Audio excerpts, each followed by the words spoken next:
Soga, IB Masters Learning Center at IBMasters.com, and today we're going to look at the 19th question from the Digital SAT Test 1 Module 2 from the Bluebook app, the harder set of reading and writing questions. Number 19 reads, which choice completes the text so that it conforms to the conventions of standard English? And we see the answer choice. Some have commas, some don't. We can anticipate what this is testing before we see it. It's whether or not you have the word the or the word before the title. Let's go to the reading.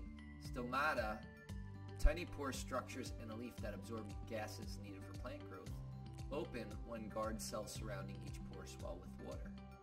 In a pivotal 2007 article, plant cell biologist Yuree Lee showed that lipid molecules called phosphatidylinositol phosphates are responsible for signaling guard cells to open stomata.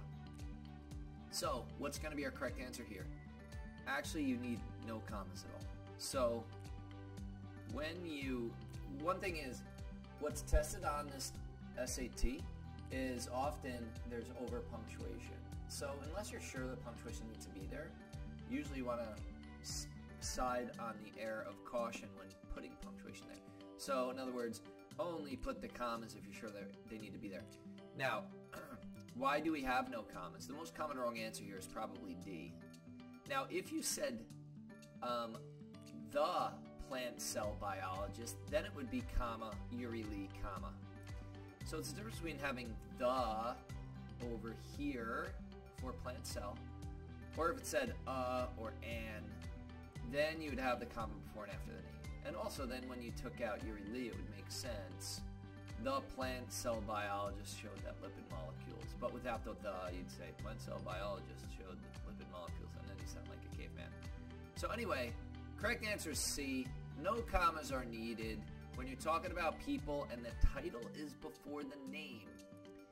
If you have no the or an, then no commas. Just title, plant cell biologist, name, Yuree Lee, no commas at all. Thank you for joining us today. If you like this video, click like. You can share it with someone who has difficulty with comma use in this type of situation. If there's any question you'd like to see answered from any official PSAT or SAT or ECT, leave that in the comments. I'd be happy to shoot a video on it. Click subscribe so you don't miss anything, and check out that 1-minute video on TikTok. Have a great day.